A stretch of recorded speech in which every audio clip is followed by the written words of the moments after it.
El Ministerio Conéctate a Jesús y el Centro de Tutorías y Clases Privadas TISU, la mejor alternativa ante los fracasos escolares, presentan desde Panamá, Puente del Mundo, y Corazón del Universo, la serie Feliz para siempre para hoy martes, Crecimiento y Legado. Primera parte. Tema 1. La Biblia al día, sumérjase diariamente en las Sagradas Escrituras. Esta miniserie ofrece un encuentro fresco y aplicado con la palabra de Dios, nutriendo su alma y fortaleciendo su fe día tras día. Libro texto, la Biblia. Segunda parte. Tema 4. Escuela sabática para nuevos creyentes. Si usted es nuevo en la fe o desea fortalecer sus fundamentos, esta guía le acompañará en el descubrimiento de las verdades esenciales de la Biblia y la Iglesia Adventista. Guía de escuela sabática para nuevos creyentes. Tercera parte. Tema 8. Historia de la redención. Recorra el plan divino desde la creación hasta la restauración final. Comprenda el gran panorama de la obra de Dios para salvar a la humanidad del pecado y la muerte. Libro texto, Historia de la redención. Ahora, profe, vamos con el desarrollo del primer tema para hoy. La Biblia al día. Iniciamos con el contenido original de Hebreos capítulo 5 sin la numeración de versículos. Todo sumo sacerdote es tomado de entre los hombres y es constituido a favor de los hombres en lo que se refiere a las cosas de Dios, para que ofrezca tanto dones como sacrificios por los pecados. Y puede tener compasión de los ignorantes y de los extraviados, puesto que él también está rodeado de debilidades, y por esta causa debe hacer ofrenda por los pecados, así por el pueblo como también por sí mismo. Y nadie toma para sí esta honra, sino el que es llamado por Dios, como Aarón. Así también Cristo no se glorificó a sí mismo haciéndose sumo sacerdote, sino que el que le dijo, «Tú eres mi hijo, hoy te he engendrado», le dijo también, como a Aarón, «Tú eres sacerdote para siempre». En días de su carne, Cristo ofreció oraciones y súplicas con gran clamor y lágrimas al que podía librarle de la muerte, y fue oído a causa de su temor reverente. Y aunque era hijo, por lo que padeció aprendió la obediencia, y habiendo sido perfeccionado, vino a ser autor de eterna salvación para todos los que le obedecen, y fue declarado por Dios sumo sacerdote según el orden de Melquisedec. Acerca de esto tenemos mucho que decir, y difícil de explicar por cuanto os habéis hecho tardos para oír. Porque debiendo ser ya maestros, después de tanto tiempo, tenéis necesidad de que se os vuelva a enseñar cuáles son los primeros rudimentos de las palabras de Dios, y habéis llegado a ser tales que tenéis necesidad de leche, y no de alimento sólido. Y todo aquel que participa de la leche es inexperto en la palabra de justicia, porque es niño. Pero el alimento sólido es para los que han alcanzado madurez, para los que por el uso tienen los sentidos ejercitados en el discernimiento del bien y del mal. Ahora vamos con el resumen del capítulo 5 de Hebreos. En este capítulo, el autor de Hebreos habla sobre la función del sumo sacerdote y cómo Jesucristo cumple ese papel de manera única. Se explica que los sacerdotes son elegidos de entre los hombres y tienen la responsabilidad de ofrecer sacrificios por los pecados, tanto por los demás como por sí mismos. Se menciona que Cristo, aunque es el Hijo de Dios, también experimentó la humanidad, ofreciendo oraciones y súplicas a Dios en su vida terrenal. El capítulo subraya que Jesús fue perfeccionado a través de su sufrimiento y ha sido designado por Dios como sumo sacerdote para siempre, en la línea de Melquisedec, una figura del Antiguo Testamento. El autor también expresa su preocupación por la falta de madurez espiritual de la audiencia, señalando que deberían ser maestros, pero todavía necesitan enseñanza básica. Se hace un llamado a crecer en la fe y a pasar del leche de la doctrina básica hacia el alimento sólido, que es para aquellos que han alcanzado madurez espiritual y pueden discernir entre el bien y el mal, reprende con toda autoridad. Nadie te menosprecie. Estas son dos de las recomendaciones de Pablo. Recomendación 1. Hebreos 5. Nuestro eterno sumo sacerdote. El sábado pasado nos entristeció saber que el Papa Francisco se encontraba en estado crítico. El sábado los médicos informaron de que el Papa Francisco, al que le extirparon parte de un pulmón cuando era joven, se encontraba en estado crítico tras sufrir una prolongada crisis respiratoria asmática mientras recibía tratamiento para una neumonía y una infección pulmonar compleja. Al igual que todos los papas, el Papa Francisco es muy querido en todo el mundo. Sin embargo, el Papa Francisco es el primer latinoamericano que se convierte en papa. Es originario de Buenos Aires, Argentina. Además, visitó nuestro país en 2019, por lo que es muy querido por nosotros como panameños. Su estado crítico estaba en nuestra mente cuando leímos Hebreos, capítulo 5. Las cualidades esenciales del sumo sacerdote se exponen en este capítulo en los versículos 1 al 4. Estas son: 1. El sumo sacerdote debe compartir la humanidad, versículos 1 a 3, y 2. Debe ser designado por Dios, versículo 4. Hebreos 5 versículos 5 al 10 muestran que Cristo cumplió con los requisitos para el sumo sacerdocio establecidos en los versículos 1 al 4. Al igual que en el caso de los papas, hay que ser designado sumo sacerdote. Cristo no asumió el honor del oficio de sumo sacerdote sin ser designado. Fue Dios quien lo nombró. Leemos esto en el Salmo 110, versículo 4, el Señor juró y no se retractará, tú eres sacerdote para siempre, según el orden de Melquisedec. Este salmo se cita en Hebreos 5, versículo 6. El sacerdocio de Cristo se trata ampliamente en Hebreos, capítulos 7 al 10. A diferencia de los sumos sacerdotes terrenales, que debido a la muerte ocupaban el cargo durante periodos limitados, Dios nombró a Jesús sumo sacerdote para siempre. ¿No es esto maravilloso? Además de tener a Jesús como sumo sacerdote para siempre, hay varias lecciones que podemos aprender de Hebreos 5. Recomendación 2. Lecciones de Hebreos 5. Lección número 1. Humildad. Hebreos 5, versículo 5. Según Hebreos 5, versículo 5, Cristo no se glorificó a sí mismo para convertirse en sumo sacerdote, sino que fue Dios Padre quien glorificó al Hijo. También leemos esto en Juan 8, versículo 54, si yo me glorifico a mí mismo, les respondió Jesús, mi gloria no significa nada. Pero quien me glorifica es mi Padre, el que ustedes dicen que es su Dios, Nueva Versión Internacional. Cuando se nos nombra para ocupar altos cargos, es muy fácil que nos glorifiquemos a nosotros mismos. Queremos que los demás nos llamen por el título del cargo que ocupamos, lo cual, por cierto, debería hacerse por respeto. Sin embargo, hemos conocido a personas, incluso a cristianos, que se ofenden si en la iglesia no se les llama por el título del grado que tienen por su educación. La Biblia nos muestra que debemos ser humildes como lo fue Jesús cuando estuvo en la tierra.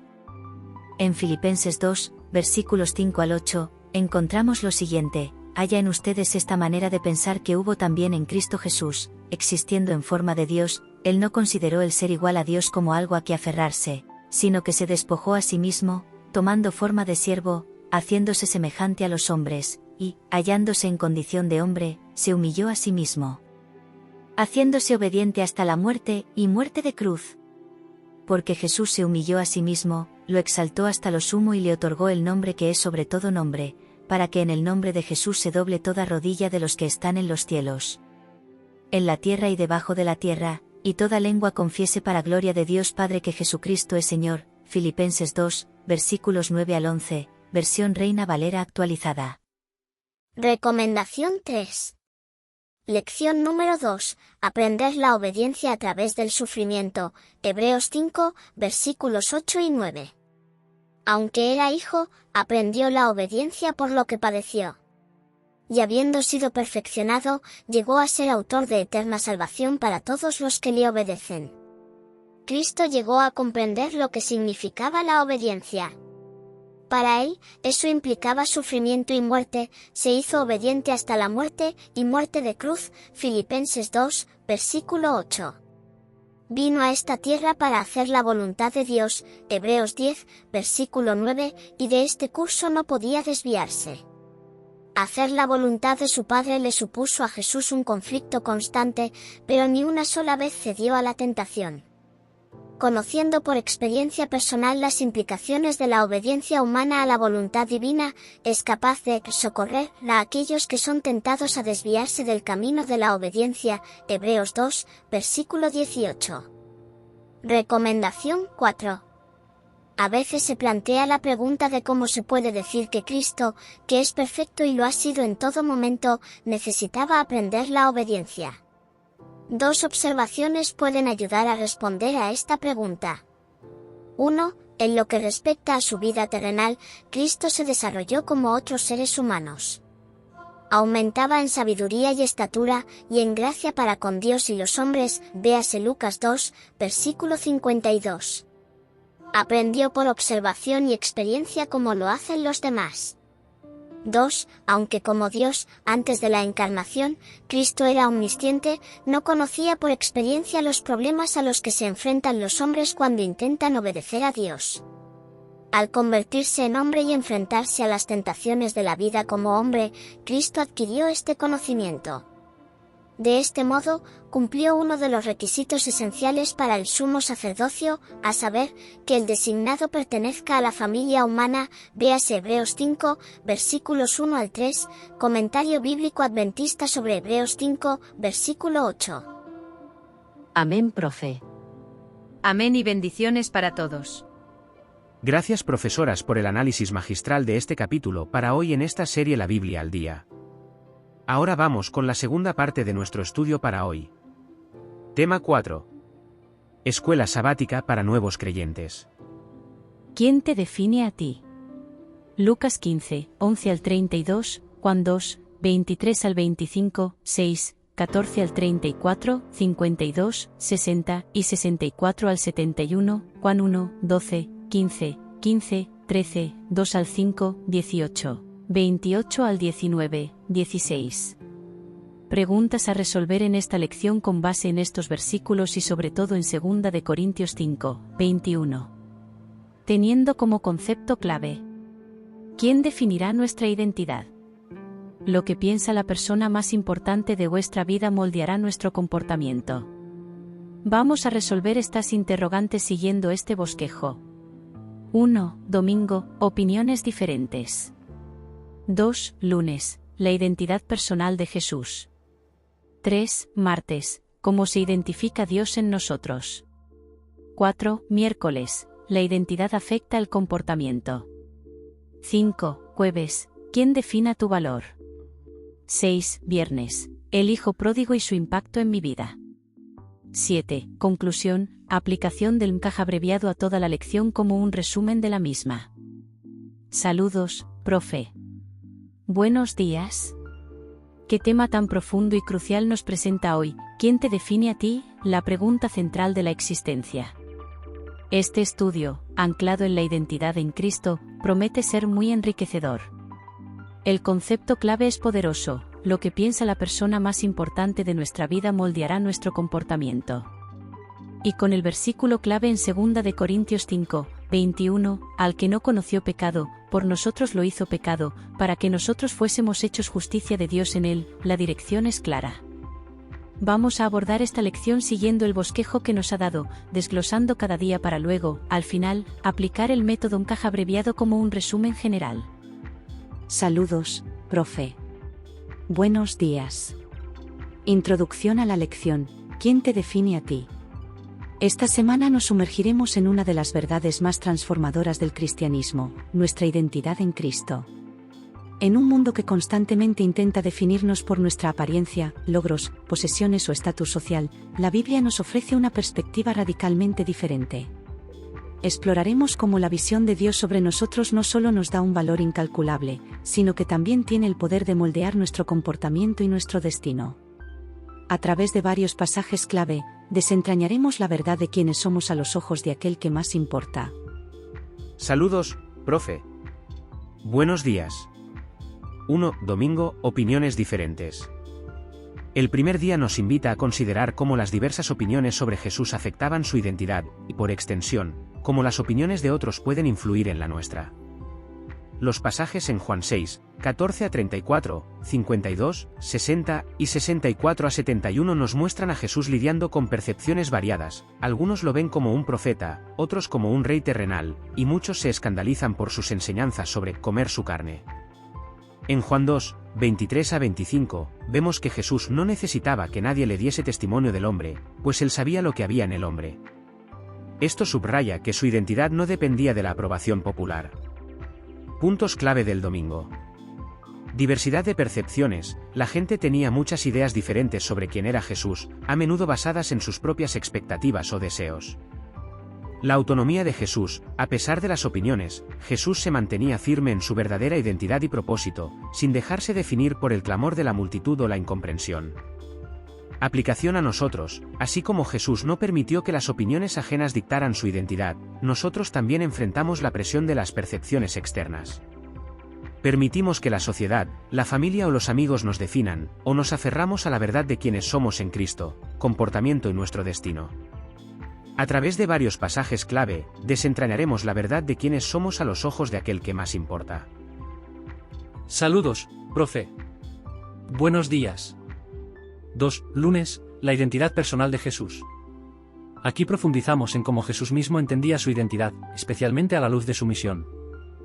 Los textos de Juan 6, 14 a 34, 52, 60 y 64 a 71, que se repiten y nos ayudan a entender su propósito, y Juan 18, 28 al 19, 16, el juicio ante Pilato, son cruciales.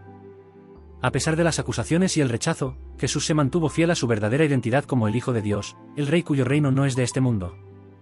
Incluso cuando fue malinterpretado o rechazado, su identidad estaba anclada en su relación con el Padre y su propósito redentor. Él no buscaba la gloria humana, sino hacer la voluntad de su Padre. Puntos clave del lunes. Identidad anclada en el Padre y el propósito divino. La identidad de Jesús no era negociable, venía de su relación única con Dios y su misión de salvación. Fidelidad bajo presión. A pesar de la hostilidad, el rechazo y el sufrimiento, Jesús mantuvo su identidad y su carácter sin tacha. Ejemplo para nosotros, aprendemos de Jesús que nuestra verdadera identidad no se deriva de las circunstancias, sino de nuestra relación con Dios y el propósito que Él tiene para nosotros. Saludos, profe. Buenos días. 3. Martes. ¿Cómo se identifica Dios en nosotros? Este día es el corazón de la lección, centrándose en cómo Dios nos ve y cómo su identificación con nosotros nos transforma. El versículo clave para toda la lección, 2 Corintios 5 y 21, es central aquí: al que no conoció pecado, por nosotros lo hizo pecado, para que nosotros fuésemos hechos justicia de Dios en él. Este es un fundamento glorioso. También, Juan 1, 12 nos dice que a los que le reciben, les da la potestad de ser hechos hijos de Dios. Juan 15, 15 nos eleva de siervos a amigos. Puntos clave del martes. Identificación sustitutiva. Dios ve a Cristo sin pecado por nosotros, y nos ve a nosotros con la justicia de Cristo. Es una transferencia divina de identidad. Hijos y amigos de Dios, a través de Cristo, pasamos de ser criaturas distanciadas a ser hijos amados y amigos íntimos de Dios. Esta es nuestra nueva y verdadera identidad. Base de nuestra confianza. Nuestra identidad no se basa en lo que hemos hecho, sino en lo que Cristo hizo por nosotros y en la gracia de Dios. Saludos, profe. Buenos días. 4. Miércoles, la identidad afecta el comportamiento. La identidad que abrazamos influye directamente en nuestras acciones. Si nos vemos como pecadores condenados, nuestro comportamiento reflejará desesperanza. Si nos vemos como hijos de Dios, nuestra conducta cambiará. Aunque no se presentan nuevos versículos para este día, los anteriores establecen la base. Si somos justicia de Dios en él, 2 Corintios 5, 21, nuestro comportamiento debe comenzar a reflejar esa nueva realidad. Los que son hijos de Dios andan en novedad de vida, Romanos 6, 4. Puntos clave del miércoles. Coherencia entre ser y hacer. La forma en que nos percibimos a nosotros mismos moldea nuestras decisiones y actitudes. El poder de la nueva identidad. Al abrazar nuestra identidad como justos en Cristo, somos empoderados para vivir de una manera que honre a Dios, no por mérito propio, sino por gratitud y amor. Fruto del Espíritu. Un cambio de identidad trae consigo un cambio en el carácter, y por ende, en el comportamiento. Saludos, profe. Buenos días. 5. Jueves. ¿Quién define tu valor? Este día nos invita a reflexionar sobre la fuente de nuestro valor personal. En un mundo que mide el valor por el desempeño, la riqueza o la belleza, la lección nos redirige a Dios. Él nos define como valiosos, no por lo que hacemos, sino por quienes somos para Él, por haber sido creados a su imagen y por el inmenso precio que pagó por nuestra redención, Cristo mismo. Si Él dio a su Hijo por nosotros, ¿qué mayor demostración de valor podríamos tener? Puntos clave del jueves. Valor intrínseco, no extrínseco. Nuestro valor no proviene de logros externos, sino de ser creación de Dios y objeto de su amor redentor. El precio de la redención, el sacrificio de Jesús en la cruz es la medida definitiva de nuestro valor para Dios. Él nos valora tanto que pagó el precio más alto por nuestra salvación. Libertad de la competencia. Cuando nuestro valor se basa en Dios, nos liberamos de la necesidad de probarnos a nosotros mismos ante los demás o de compararnos con ellos. Saludos, profe. Buenos días. 6. Viernes, el hijo pródigo y su impacto en mi vida. La parábola del hijo pródigo Lucas 15, 11 a 32, es una ilustración magistral de la identidad y la definición de uno mismo. El hijo menor se definió a sí mismo por sus deseos egoístas y su independencia, cayendo en la miseria. Sin embargo, su verdadera identidad como hijo fue restaurada por el padre, quien lo esperó y lo recibió incondicionalmente. El hijo mayor, por otro lado, se definió por su desempeño y servicio, perdiendo la alegría de ser simplemente hijo. Puntos clave del viernes. Identidad perdida y restaurada. La historia del hijo pródigo nos muestra cómo podemos perder nuestra identidad al vivir egoístamente, pero también cómo podemos recuperarla al volver a la casa del Padre. Amor incondicional del Padre. El Padre no juzga al hijo menor por su pasado, sino que lo restaura a su plena identidad de hijo, celebrando su regreso. La trampa de la autojustificación. El hijo mayor nos enseña que incluso la obediencia puede convertirse en una trampa si se basa en la búsqueda de méritos en lugar de una relación de amor. Impacto en mi vida. Esta parábola nos invita a examinarnos, ¿estamos viviendo como el hijo menor que necesita volver, o como el hijo mayor que necesita entender el amor incondicional del Padre y la gracia que nos define? Saludos, profe. Buenos días. 7. Conclusión. Aplicación del MCAJ abreviado a toda la lección. Vamos a aplicar el método MCAJ abreviado para resumir la esencia de esta poderosa lección. M. Mapa de intriga. Preguntas generadoras. En un mundo que nos etiqueta y nos define por lo externo, ¿cómo podemos descubrir y aferrarnos a nuestra verdadera identidad? ¿Qué poder tiene la perspectiva de Dios sobre nosotros para transformar nuestro comportamiento más allá de nuestras propias fuerzas? ¿Cómo puede el comprender la identidad de Jesús y su sacrificio por nosotros cambiar radicalmente la forma en que nos vemos y vivimos? Saludos, profe. Buenos días. Seguimos aplicando el método MCAJ abreviado para resumir la esencia de esta poderosa lección. C. Camino de conexiones, relaciones clave. Percepción VS. Verdad, la lección conecta las diversas opiniones y juicios humanos sobre Jesús y sobre nosotros, con la inmutable verdad de la identidad definida por Dios. Identidad de Cristo y nuestra redención, la identidad de Jesús como Hijo de Dios y el propósito de su sacrificio, 2 Corintios 5, 21, se conectan directamente con nuestra nueva identidad como justicia de Dios en Él, hijos y amigos de Dios. Juan 1, 12, 15, 15. Identidad y comportamiento. La lección vincula intrínsecamente cómo nos definimos, o permitimos que Dios nos defina, con nuestro comportamiento, nuestras motivaciones y la fuente de nuestro valor. Gracia y restauración. La parábola del hijo pródigo conecta el fracaso humano con la gracia restauradora de Dios, reafirmando que nuestra identidad como hijos no se pierde por errores, sino que se recupera en el arrepentimiento y el amor del Padre. Saludos, profe. Buenos días. Seguimos aplicando el método MCAJ abreviado para resumir la esencia de esta poderosa lección. A. Ancla de fundamentos, base sólida.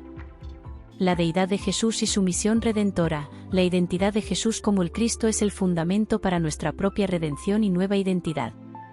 La sustitución divina. El principio fundamental de que Cristo se hizo pecado por nosotros para que fuéramos hechos justicia de Dios, 2 Corintios 5, 21, es la base de nuestra valía y aceptación. Adopción por gracia. Somos hijos de Dios no por mérito, sino por haber recibido a Jesús, Juan 1, 12. El amor incondicional del Padre. El Padre nos define por su amor y nuestra afiliación, no por nuestros errores o desempeño. Saludos, profe. Buenos días. Seguimos aplicando el método MCAJ abreviado para resumir la esencia de esta poderosa lección. J. Joyas de insight, revelaciones significativas. Nuestra verdadera identidad está en Cristo. La joya más grande es que nuestra identidad más profunda y duradera no se basa en lo que el mundo dice de nosotros, ni en nuestras fallas, ni siquiera en nuestros logros, sino en la obra de Cristo por nosotros y en nuestra relación con Dios. Somos justicia de Dios en Él. El poder transformador de la verdad divina. Entender quiénes somos para Dios tiene el poder de redefinir nuestro propósito, sanar nuestras heridas y cambiar radicalmente nuestro comportamiento, pasando de una vida centrada en el yo, a una centrada en Dios y los demás. Liberación de la aprobación externa. Cuando Dios define nuestro valor, nos liberamos de la constante búsqueda de aprobación humana y de la tiranía de la comparación. El Padre siempre espera. La parábola del Hijo Pródigo nos asegura que, no importa cuán lejos hayamos ido o cuán equivocados nos hayamos sentido, la identidad de Hijo es restaurable, y el Padre siempre espera para recibirnos con amor incondicional. Saludos, profe. Buenos días. Cerramos nuestro estudio usando las reflexiones finales del método MCAJ abreviado para resumir la esencia de esta poderosa lección. Reflexiones finales, respuestas a las preguntas iniciales. A partir de las joyas de insight extraídas, podemos responder directamente a las preguntas que planteamos en el mapa de intriga. 1. ¿Cómo podemos descubrir y aferrarnos a nuestra verdadera identidad en un mundo que nos etiqueta por lo externo? La lección nos enseña que descubrimos y nos aferramos a nuestra verdadera identidad al comprender que somos justicia de Dios en Cristo. No nos definen nuestras apariencias, logros o fracasos, sino el inmenso valor que Dios nos ha dado a través del sacrificio de Jesús. Es un acto consciente de fe en la definición que Dios tiene de nosotros. 2. ¿Qué poder tiene la perspectiva de Dios sobre nosotros para transformar nuestro comportamiento más allá de nuestras propias fuerzas? La perspectiva de Dios nos transforma porque nos da una nueva identidad basada en su gracia, no en nuestros méritos. Saber que somos sus hijos y amigos, y que su justicia nos ha sido imputada, nos empodera a vivir de una manera que honra a esa nueva realidad. No es por fuerza propia, sino por el Espíritu que mora en nosotros gracias a esa nueva identidad. 3. ¿Cómo puede el comprender la identidad de Jesús y su sacrificio por nosotros cambiar radicalmente la forma en que nos vemos y vivimos? Comprender la identidad de Jesús como el Hijo de Dios sin pecado que se hizo pecado por nosotros para hacernos justos, 2 Corintios 5, 21, cambia radicalmente cómo nos vemos al revelarnos nuestro inmenso valor y el propósito de nuestra redención. Nos libera de la culpa y la vergüenza, y nos impulsa a vivir para aquel que nos amó tanto, redefiniendo nuestro éxito de la acumulación personal al impacto eterno para su gloria. Muchas gracias a todos los participantes que hicieron posible el análisis de esta lección. Muchas gracias, profesores. A todos los hermanos y participantes que nos acompañan y nos siguen en las redes sociales, queremos también agradecerles. Para cerrar la lección del día de hoy, vamos ahora a trabajar con nuestra tercera y última parte. Adelante, profe. Saludos, profe. El templo de Dios, un análisis vital. Basado en la matutina Reflejemos a Jesús de Elena G. de White. Para el 31 de mayo. Versículo clave. ¿O ignoráis que vuestro cuerpo es templo del Espíritu Santo, el cual está en vosotros, el cual tenéis de Dios, y que no sois vuestros? 1 Corintios 6, 19. Introducción, mapa de intriga. ¿Por qué es crucial entender que somos templos de Dios? ¿Qué implicaciones tiene el hecho de que Dios desea escribir su ley en cada parte del tabernáculo humano? Si Cristo murió para restaurar la imagen moral de Dios, ¿cómo se relaciona esto con el cuidado de nuestro cuerpo y mente? ¿Cómo podemos preservar la hechura de Dios para que el universo y la raza apóstata vean que somos sus templos? ¿Qué significa cultivar todas las facultades y la vida física para que la naturaleza divina pueda manifestarse? Versículo clave. Porque todos los que son guiados por el Espíritu de Dios, estos son hijos de Dios. Romanos 8, 14. Conexiones clave. Entrelazando conceptos vitales. Sacrificio de Cristo y propósito humano. La muerte de Cristo no solo nos salva, sino que nos habilita para vivir para Él, restaurando la imagen moral de Dios en nosotros. Cuerpo como templo y responsabilidad solemne. Nuestro cuerpo es el lugar donde mora el Espíritu de Dios, lo que implica una profunda responsabilidad de cuidarlo y mantenerlo puro, mente y físico. Perfección del carácter y servicio integral. La meta es desarrollar un carácter perfecto, lo cual implica usar cada nervio y músculo, cada prenda mental y física para el servicio de Dios, no de forma egoísta. Cultivo físico y mental para manifestar lo divino. La educación y desarrollo cuidadoso de nuestras facultades físicas y mentales permiten que la naturaleza divina se manifieste plenamente en nosotros. Fe y victoria sobre prácticas dañinas. La fe nos capacita para vencer todo aquello que estropea el templo del alma, fortaleciéndonos incluso cuando no entendemos completamente el propósito divino. Versículo clave. Así que, hermanos, os ruego por las misericordias de Dios, que presentéis vuestros cuerpos en sacrificio vivo, santo, agradable a Dios, que es vuestro culto racional.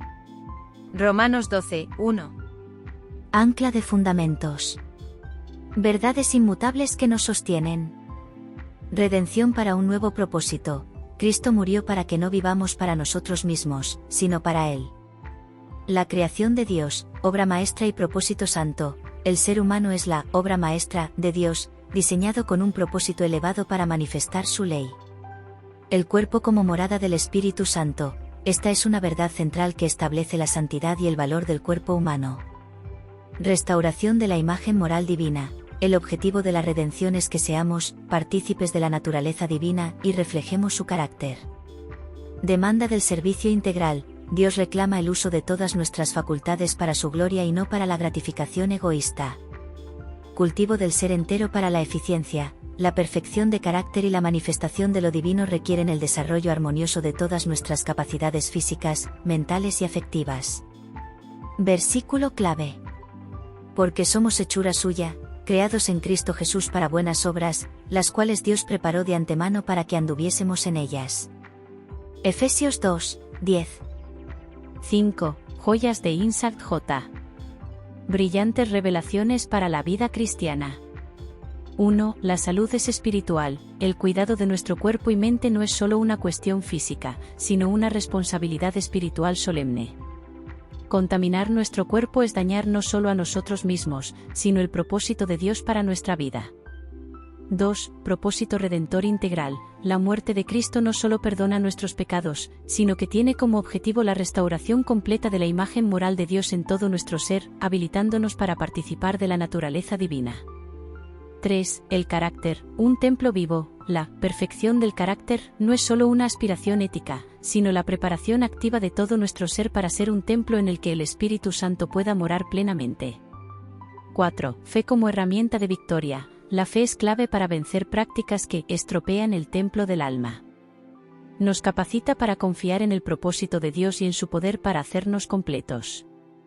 5. Reflejo de Cristo a través de un ser desarrollado. Cuando cultivamos y desarrollamos todas nuestras facultades, intelectuales, físicas, afectivas, conciencia, es como Cristo es representado ante el mundo.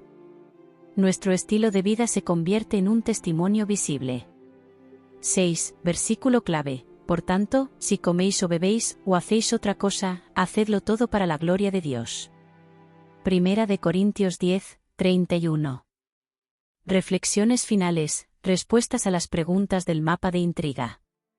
A partir de las preguntas que nos impulsan a la reflexión, podemos concluir lo siguiente.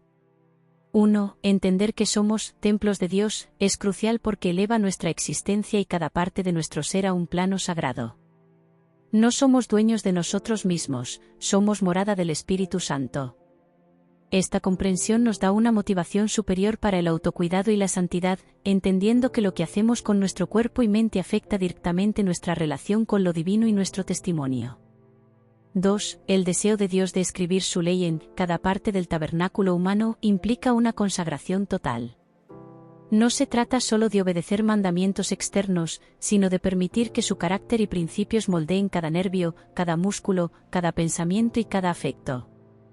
Esto significa que la santidad abarca nuestra alimentación, nuestro descanso, nuestras decisiones mentales y hasta nuestras emociones, buscando que todo refleje su orden divino.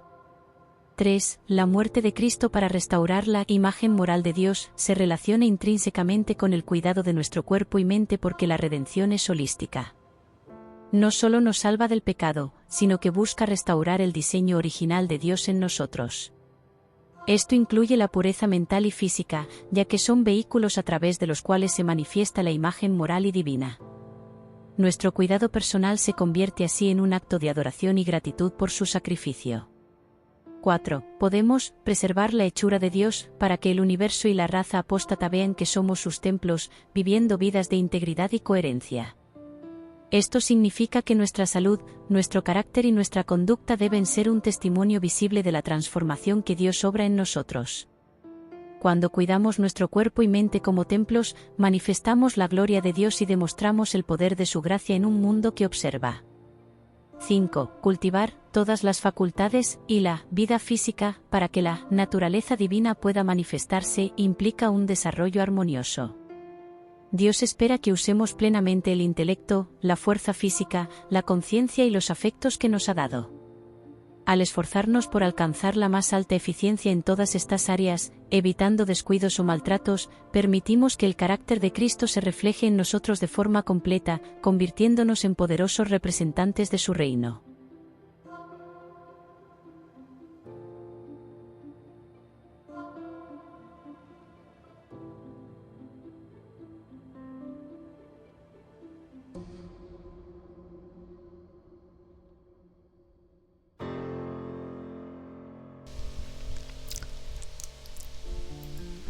Nuestro lema: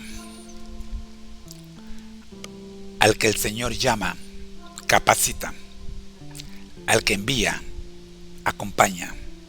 Siempre gozosos conectados a Jesús y al Espíritu Santo a través de la Biblia. Todos juntos, rumbo al cielo.